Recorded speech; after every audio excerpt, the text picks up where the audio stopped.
So இன்டீரியரில் பார்த்தோன்னா நமக்கு கம்ப்ளீட்டாக வந்து ஒரு ஸ்போர்ட்டி டிசைன் தான் கொடுத்துருக்காங்க. ஏன்னா நான் வெளியில் எப்படி ஸ்போர்ட் லுக்குன்னு சொல்லணும், இன்டீரியர் டிசைனிங்குமே வந்து ஸ்போர்ட்டாக தான் இருக்குது.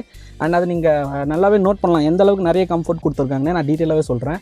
ஸோ இப்போ நம்ம டோர் எடுத்துக்கிட்டோன்னா டோர்லேயே பார்த்தீங்கன்னா நமக்கு இங்கே ஹேண்ட் ரெஸ்ட் கொடுத்துருக்காங்க. ஸோ அது மட்டும் இல்லாமல் ஸ்டீரிங் எடுத்துக்கிட்டோன்னா நமக்கு இங்கே 3 ஸ்போக் வந்து இந்த ஸ்போர்ட்டி ஸ்டீரிங் வந்து கொடுத்துருக்காங்க. அண்ட் இங்கே நமக்கு கிளஸ்டரை கண்ட்ரோல் பண்ணுறதுக்கான பட்டன்ஸ் இருக்குது.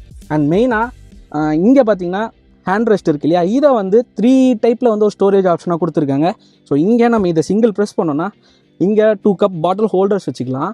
அண்ட் இதுவுமே இல்லை அப்படின்னா, அண்ட் இது பாட்டிலுக்கு மட்டும் இல்லை, இதையும் நம்ம க்ளோஸ் பண்ணிக்கிட்டால் இந்த இடத்துல ஒரு நார்மலான ஸ்பேஸ் கிடைக்கும் நமக்கு. ஸோ நம்ம எது வேணால் இங்கே வச்சுக்க முடியும், வேலெட் கூட வச்சுக்கலான்னு பார்த்துக்கோங்களேன். ஸோ இது ஒன்று. அண்ட் ஆக்சுவலி இது 2 ஸ்டெப்பாக கொடுத்துருக்காங்க. இது மட்டும் இல்லாமல் கீழே பார்த்தீங்கன்னா, ஸோ நம்ம இந்த ஓல்வோ லோகோ வெளியில் தெரிகிற மாதிரி இங்கே வச்சுட்டோன்னா ஆட்டோமேட்டிக்காக வெஹிக்கிள் ஆன் ஆகிடும். ஸோ இந்த இடம் வந்து ஒரு ஸ்டோரேஜ் ஸ்பேஸ் வந்து நல்ல ஒரு ப்ராடாக கொடுத்துருக்காங்க. இதுவுமே பத்தலைன்னா நம்ம இதை ஓப்பன் பண்ணிக்கலாம். ஸோ இதை ஓப்பன் பண்ணிக்கிட்டு இதுக்குள்ளேயும் நல்ல ஸ்பேஸ் இருக்குது, இங்கேயும் வந்து நம்ம ஏதாவது வச்சுக்கலாம். அண்ட் இதுலேயே வந்து நமக்கு 2 சி போர்ட் வந்து சார்ஜிங் போர்ட் கொடுத்துருக்காங்க. அண்ட் இன்னொன்று, எனக்கு இந்த விஷயம் பிடிக்கல, பட் உங்களுக்கு பிடிச்சிருக்கா இல்லையான்னு சொல்லி நீங்கள் கமெண்ட்டில் எனக்கு ஷேர் பண்ணுங்கள். பிகாஸ் இந்த வண்டியில் கிளஸ்டர் கிடையாது. சும்மா சொன்னேன், கிளஸ்டர் டிரைவருக்கு இந்த இடத்துல ஸ்டீரிங் பின்னாடி கிடையாது, இன்பில்ட்டாக வந்திருக்கு இன்ஃபோடெயின்மெண்ட் சிஸ்டம்குள்ளேயே. அதாவது நீங்கள் இங்கே பார்த்தீங்கன்னா தெரியும், மேலே கிளஸ்டர் சின்ன போர்ஷன் இருக்குது பார்த்தீங்களா, இதுதான் வந்து கிளஸ்டரு, இது வந்து இன்ஃபோடெயின்மெண்ட் சிஸ்டம். ஸோ அந்த டியூவல் டிஸ்பிளே டைப்பில் கொடுத்துருக்காங்க. டோட்டலாக 12.3 இன்ச்சஸில் வந்து இந்த இன்ஃபோடெயின்மெண்ட் சிஸ்டம் டிசைன் பண்ணியிருக்காங்க. ஸோ அதில் வந்து டியூவல் ஸ்ப்ளிட்டரில் மேலே சின்னோண்டு இருக்கிறது தான் வந்து கிளஸ்டர்.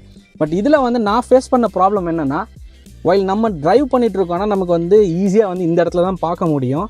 ஒவ்வொரு தடவையும் நம்ம வந்து இங்கே வந்து கிளஸ்டரை வந்து நோட் பண்ண முடியாது எந்த ஒரு விஷயத்தையுமே.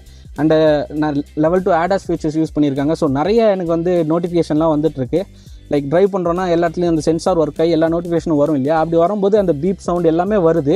பட் அது என்னன்றது நான் ரோடை பார்க்காம இங்கே தான் பார்க்க வேண்டியதாக இருக்குது. ஸோ அது வந்து வைல் நம்ம ஓட்டும் போது அது கொஞ்சம் கஷ்டமான விஷயந்தான். அது ஒன்று மட்டும் எனக்கு பெட்டராக வந்து அவங்க பண்ணியிருக்கலாமோன்னு தோணுச்சு.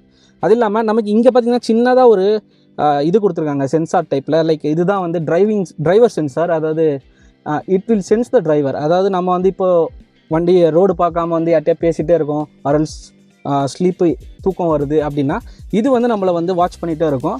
ஸோ அந்த மாதிரி டைமில் இங்கே நோட்டிஃபிகேஷன் கொடுக்கும், ஸோ டேக் ரெஸ்ட் அப்படின்னு சொல்லிட்டு. ஸோ இதுவுமே வந்து லெவல் 2 ADASல இப்போ நிறைய இதில் வர ஆரம்பிச்சிருச்சு.